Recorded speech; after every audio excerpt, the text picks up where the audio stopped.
Hello అండి, welcome to profit master dot in. ఇక ఈరోజు మార్కెట్స్ కానీ గమనిస్తే మనకి ఒక గ్యాప్ అప్ వచ్చింది. గ్లోబల్ క్యూస్ పరంగా కొంత పాజిటివ్గా ఉన్నాయి. దానికి అనుగుణంగా మన మార్కెట్స్లో ఒక గ్యాప్ అప్ వచ్చి అక్కడ నుంచి మార్కెట్స్ చాలా స్ట్రాంగ్గా ఆఫ్టర్నూన్ సెషన్ వరకు చాలా స్ట్రాంగ్గా ట్రేడ్ కావడం చూసాము. నిఫ్టీ మళ్ళీ 10,800 పైకి వెళ్ళింది ఈరోజు. ఒక దశలో నిన్నకి మనకు తెలిసిందే దగ్గర 200 పాయింట్స్ కరెక్షన్ వచ్చింది నిన్న నిఫ్టీలో. అయితే ఈరోజు మళ్ళీ 10,800 పైకి వెళ్ళింది ఇంటర్డేలో. అయితే సెకండ్ హాఫ్ నుంచి ఎప్పుడైతే రిలయన్స్ ఏజిఎం మీటింగ్ జరుగుతున్న మధ్యలో మార్కెట్స్ ఒక్కసారి కరెక్షన్ అనేది వచ్చింది. ప్రధానంగా మార్కెట్స్లో ఈ డౌన్ ట్రెండ్, అంటే ఈరోజు డౌన్ ట్రెండ్కి ప్రధాన కారణము రిలయన్స్. అందరికి తెలిసిందే రిలయన్స్ ప్లస్ 2% నుంచి స్టాక్ -4% దాకా పైన ఒక దశలో వెళ్ళింది. ఎందుకంటే రిలయన్స్ ఈరోజు హై 1978 అనమాట హై. అదేవిధంగా లోగా చూస్తే 1797 దగ్గరగా హై నుంచి చాలా హెవీగా కరెక్ట్ అయింది. క్లోజింగ్ ప్రైసెస్లో 1842 దగ్గర ప్రస్తుతానికి రిలయన్స్ క్లోజ్ అయింది.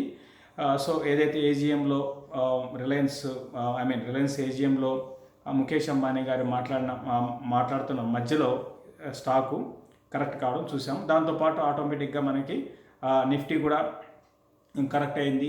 అదర్ బ్యాంకింగ్ స్టాక్స్లో కూడా హై నుంచి కొంత కరెక్షన్ అనేది వచ్చింది.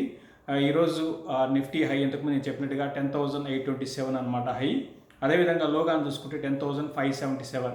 నిన్న లోగాన్ చూస్తే క్లోజర్గా 10,555 క్లోజర్గా ఈరోజు కూడా అక్కడక్కడే అదే లో ఫామ్ చేసింది. బట్ క్లోజింగ్ బేసిస్లో 10,618 దగ్గర క్లోజ్ అయింది. 10 పాయింట్స్ పాజిటివ్గా నిఫ్టీ క్లోజ్ అయింది. మరోవైపు బ్యాంక్ నిఫ్టీ 21,340 దగ్గర -51 పాయింట్స్ బ్యాంక్ నిఫ్టీ క్లోజ్ అయింది, ఫ్లాట్గా క్లోజ్ అయింది. హై ఈరోజు బ్యాంక్ నిఫ్టీకి 21,935, లో 21,230 దగ్గర, అంటే దగ్గర లో దగ్గర బ్యాంక్ నిఫ్టీ అనేది క్లోజ్ కావడం చూసాము.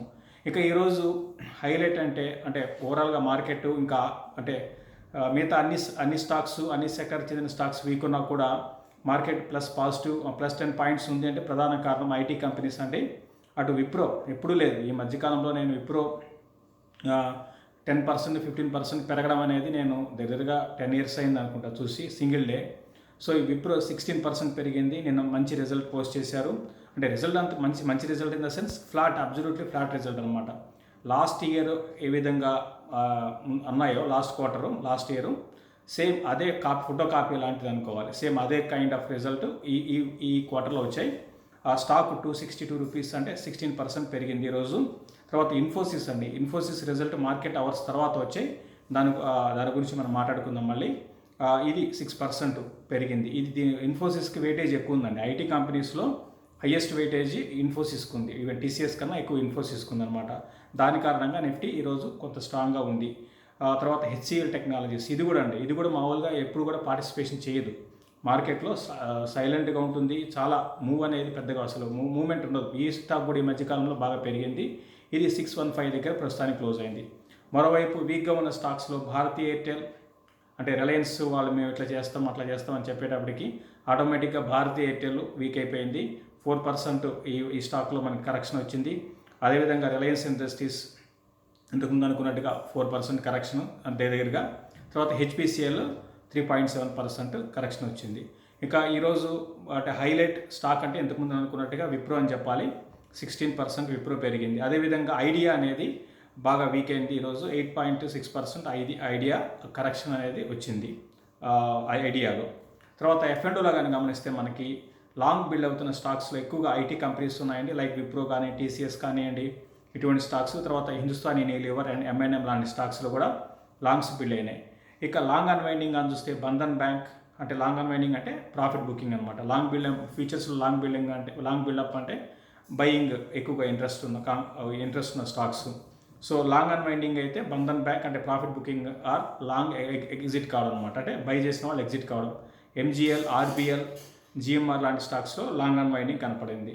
ఇక షార్ట్ కవరింగ్ చూస్తే Glenmark Pharma, Escorts, TVS motors, Axis bank, వీటిలో షార్ట్ కవరింగ్ అనేది కనపడింది. ఇవన్నీ కూడా ఈరోజు పెరిగాయండి. Escorts, TVS, Axis bank, Glenmark ఇవన్నీ కూడా ఈరోజు బాగా పెరిగాయి. తర్వాత ఫ్రెష్ షార్ట్స్ బిల్ అయిన స్టాక్స్ కానీ గమనిస్తే SBI, RIL, ఎయిర్టెల్, శ్రీరామ్ ట్రాన్స్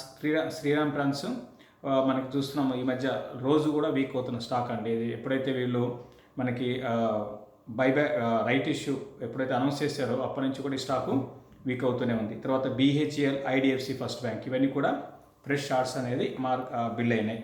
ఇది బ్రీఫ్గా మార్కెట్స్ గురించి అండి. ఇక ఓవరాల్గా F&O బేస్డ్ డేటా కానీ గమనిస్తే, తర్వాత ఇటు గ్లోబల్ క్యూస్ ఇవన్నీ కానీ గమనిస్తే మనకి మళ్ళీ ఈరోజు కూడా ఇంకొకసారి 10,800 అనేది చాలా స్ట్రాంగ్ రెసిస్టెన్స్గా మనం అనుకోవాలి. అదేవిధంగా డౌన్ సైడ్ నేను అనుకున్నట్టుగా 10,540, 550 లెవెల్స్ బ్రేక్ అయ్యి స్ట్రాంగ్గా దాని కిందకు వెళ్తే మార్కెట్స్ మరింత వీక్ అయ్యే అవకాశం ఉంది. అయితే ఇక్కడ నుంచి మార్కెట్స్ని అంటే ఇప్పుడు మనకి రిలయన్స్ వీక్ అయిపోయింది. ఇన్ని రోజులు రిలయన్స్ సింగిల్ హ్యాండెడ్గా నిఫ్టీని పైకి తీసుకొచ్చిందండి. ఇక రిలయన్స్ వీక్ అయిపోయింది కాబట్టి రిలయన్స్ని అనుకోవడం, చాలామంది కూడా రిలయన్స్ నెక్స్ట్ డే ఎంతవరకు రావచ్చు డౌన్ సైడ్ అని మనకి అడుగుతున్నారండి. బట్ ఏదైనప్పుడు కూడా రిలయన్స్ అని అనుకోవడము 1800 ఆ లెవెల్ బ్రేక్ అయ్యే అవకాశాలు ఉన్నాయండి. నేను అనుకోవడం 1720 ఒకసారి టెస్ట్ చేయొచ్చు.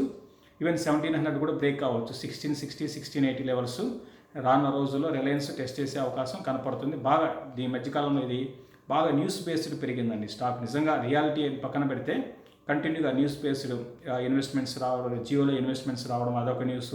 తర్వాత AGM అనే ఇది AGM అన్న కన్నా ఇదేంటంటే PPT అనమాట, బిజినెస్ PPT అని అనుకోవచ్చు. ఎందుకంటే వాళ్ళ బిజినెస్ ప్రొజెక్షన్ ఏ విధంగా ఉంటుంది, ఫ్యూచర్ ఏ విధంగా ఉంటుంది. ఈరోజు రిలయన్స్లో మనం చూస్తే 5G గురించి మాట్లాడారు. తర్వాత ఇవి చిన్న చిన్న ఇష్యూస్ అండి, సెట్ టాప్ బాక్స్ ఇటువంటి వాటి గురించి. తర్వాత జియో మార్ట్ని ఏ విధంగా ముందుకు తీసుకెళ్తాము, జియో మార్ట్ అంటే లైక్ కామర్స్లో టాప్ కంపెనీగా తీసుకెళ్తామని చెప్పారు. అంటే అటు జియో మార్ట్ ద్వారా కామర్స్లోనే అటు ఫార్మాలోకి ఎంటర్ అవుతామని చెప్పారు. బట్ ఒకటి గమనించాలి, మనకి ఇండియాలో ఆల్రెడీ చాలా కంపెనీస్ లైక్ ఇంటర్నేషనల్ కంపెనీ అయిన అమెజాను, తర్వాత ఫ్లిప్కార్ట్ ఇటువంటివి ఉన్నాయండి. ఇవన్నీ ఆల్రెడీ కామర్స్లో వాళ్ళు ఉన్నారు. మీ అందరికి తెలిసిందే అమెజాన్లో ఎటువంటి సర్వీస్ ఇస్తారో వాళ్ళు చాలా బ్రహ్మాండమైన సర్వీస్ ఇస్తారండి అమెజాన్ వాళ్ళు. అయినా కూడా ఆ కంపెనీ ఇంకా స్టిల్ లాస్లో ఉంది, అది గమనించాలి. మన ఇండియాలో లాస్లో ఉంది. ఈ మధ్య అక్కడ యూఎస్లో అమెజాన్లో ఒక క్వార్టర్ బాగా రావడం, ఒక క్వార్టర్ బాగా రాకపోవడం జరుగుతుంటుంది. ఎందుకంటే రెవెన్యూస్ పెరుగుతాయి, టాప్ లైన్ ఉంటుంది, బట్ ప్రాఫిట్స్ రావడం అంత ఈజీ కాదండి. అదేవిధంగా ఫ్లిప్కార్ట్ కూడా అండి, ఫ్లిప్కార్ట్ డీల్ కానీ చూస్తే చాలా పెద్ద డీల్, 1,27,000 crores ఎంతో మనకి ఒక 1 year 1.5 year బ్యాక్ జరిగింది. అయితే అంత అలా కంపెనీని కూడా, అది లాస్లో ఉన్న కంపెనీని కూడా అంత పెద్ద, ఎందుకంటే ఫ్యూచర్ బాగుంటుందని. అంటే ఇది రిలయన్స్ కూడా కామర్స్లో అంత ఈజీ కాదండి. ఇమీడియట్గా ప్రాఫిట్స్ సంపాదించడం చాలా కష్టమైన ఫీల్డ్ అనమాట ఇది. బట్ ఏదేమైనప్పుడు కూడా ఒక రిలయన్స్ మెయిన్ బిజినెస్ని పక్కన పెట్టి రకరకాల బిజినెస్లో ఎంటర్ అవుతుందండి. అది గమనించాలి ప్రతి ఒక్కరు కూడా. అంటే రకరకాల business in the sense technology based బిజినెస్లోకి ఎంటర్ అవుతుంది. ఓవరాల్గా మనకి ఈరోజు AGMలో మన PPTని చూస్తే, PPT అంటాను నేను, అది AGM అన్నాను, PPT అంటాను. సో PPTలో జరిగిన విషయం అదే అండి. ఇక రిలయన్స్ని పక్కన పెడితే ఇంకా ఈరోజు రిజల్ట్ అనౌన్స్ చేసిన కంపెనీస్లో మనం ఇన్ఫోసిస్ గురించి చూద్దాం. ఇన్ఫోసిస్ అందరూ ఊహించిన దానికన్నా బ్రహ్మాండమైన రిజల్ట్ అనౌన్స్ చేసింది. ప్రాఫిట్స్ కానీ చూసుకుంటే 4,272 crores అనమాట, versus last year 3,798 crores last year ఇదే టైంకి. తర్వాత అటు రెవెన్యూస్ చూసుకుంటే 8.5% పెరిగాయి, 23,166 crores. లాస్ట్ ఇయర్ ఇదే ఇయర్కి 21,803 crores అనమాట. అందరూ కూడా ఏంటంటే కొంచెం డిప్ వస్తుందని ఎక్స్పెక్ట్ చేశారు మన ప్రాఫిట్స్లో. బట్ ఆ విధంగా కాకుండా స్ట్రీట్ ఎక్స్పెక్ట్ చేసిన దానికన్నా మంచి రిజల్ట్ అనౌన్స్ చేసింది. ఇంకా చెప్పాలి అంటే మామూలుగా ఎప్పుడు కూడా మనకి TCS బాగా అనౌన్స్ చేస్తుందండి రిజల్ట్. బట్ ఈసారి ఇన్ఫోసిస్ అనేది చాలా రోబస్ట్ రిజల్ట్ అనేది. ఇప్పుడు వరకు IT కంపెనీస్లో విప్రో కానీ, తర్వాత TCS, తర్వాత ఇన్ఫోసిస్ 3 గమనిస్తే ఇన్ఫోసిసే బ్రహ్మాండమైన రిజల్ట్ చాలా రోజుల తర్వాత ఇచ్చిందండి, మంచి రిజల్ట్ పోస్ట్ చేసింది. తర్వాత ఇంకొక ఈరోజు బ్యాంకింగ్ స్టాక్స్లో రెండు అనౌన్స్ చేసాయండి రిజల్ట్. ఫెడరల్ బ్యాంక్ ఒకటి అనౌన్స్ చేసింది రిజల్ట్. ఇది 4.3% ప్రాఫిట్స్ పెరిగాయి, 400 crores ప్రాఫిట్స్ అనమాట. లాస్ట్ ఇయర్ ఇదే టైంకి 400 crores ప్రాఫిట్స్. అదేవిధంగా రెవెన్యూస్ పరంగా చూసుకుంటే 8.6 అనమాట. నెట్ ఇంట్రెస్ట్ ఇన్కమ్ 3,444 crores పెరిగింది. తర్వాత అసెట్ క్వాలిటీ పరంగా చూసుకుంటే NPS ఓకే, మరీ అంత పెద్దగా గొప్పగా ఏం తగ్గలేదండి, 2.96 వర్సెస్ 2.99 అనమాట. ఇది okay kind of result Federal బ్యాంక్గా చెప్పొచ్చు. తర్వాత ఇంకొక బ్యాంక్ ఈరోజు రిజల్ట్ అనౌన్స్ చేసింది బంధన్ బ్యాంక్ అండి. బంధన్ బ్యాంకు ప్రాఫిట్స్ బాగా తగ్గాయి, 31.6% ప్రాఫిట్స్ డౌన్ అయినాయి. 550 crores వర్సెస్ 804 crores అనమాట. లాస్ట్ ఇయర్ ఇదే టైంకి 804 crores, ఇప్పుడు మాత్రం 550 crores. నెట్ ఇంట్రెస్ట్ ఇన్కమ్ మాత్రం 15% పెరిగింది. Okay kind of result. అయితే ఇంత తగ్గడానికి ఏంటంటే కోవిడ్ ప్రొవిజన్స్కి 750 crores వీళ్ళు పక్కన పెట్టారండి. దాని కారణంగా ఈ విధంగా తగ్గింది. లాస్ట్ క్వార్టర్లో కూడా 690 crores కోవిడ్ కోసం వీళ్ళు పక్కన పెట్టారు. ఇది బంధన్ బ్యాంక్ గురించి అండి. ఓకే ఓవరాల్గా అంటే ఇవన్నీ ఎక్స్పెక్ట్ చేసింది రిజల్ట్ అండి. ఈ విధంగా వస్తాయని ఎక్స్పెక్ట్ చేసింది కాబట్టి ఆల్రెడీ బంధన్ బ్యాంక్ మనం చూస్తే బాగా కరెక్ట్ అయింది రీసెంట్గా. మళ్ళీ లో నుంచి కూడా బాగా రికవరీ వచ్చింది. రేపు చూడాలి బంధన్ బ్యాంక్ ఏ విధంగా మనకి ఉంటుందో, ఈ Bandhan bank and federal bank. ఓవరాల్గా ఇక మార్కెట్స్ పరంగా ఇంతకుముందు అనుకున్నట్టుగా నేను అనుకోవడము ఇక్కడి నుంచి ఎక్కువగా స్టాక్ స్పెసిఫిక్ యాక్షన్ అనేది ఉండొచ్చు. ఇంకా రిజల్ట్స్ కంటిన్యూ అవుతున్నాయి కాబట్టి అటు గ్లోబల్ కేసుని కూడా చూస్తూ ఉండండి. ఇక్కడ ఇంతకుముందు నేను చెప్పినట్టుగా స్టాక్ స్పెసిఫిక్ యాక్షన్ అనేది ఎక్కువ మార్కెట్లో ఉండడానికి అవకాశం ఉంటుంది. ఇది క్లోజింగ్ రిపోర్ట్ అండి. మళ్ళీ మార్నింగ్ మార్కెట్స్లో కలుద్దాం. చూస్తున్న ప్రతి ఒక్కరు కూడా షేర్ చేయండి, లైక్ చేయండి. అదేవిధంగా కొత్తగా ఎవరైనా చూస్తే ప్రాఫిట్ మాస్టర్ యూట్యూబ్ ఛానల్కి సబ్స్క్రైబ్ చేసుకోండి. థ్యాంక్ యూ అండి.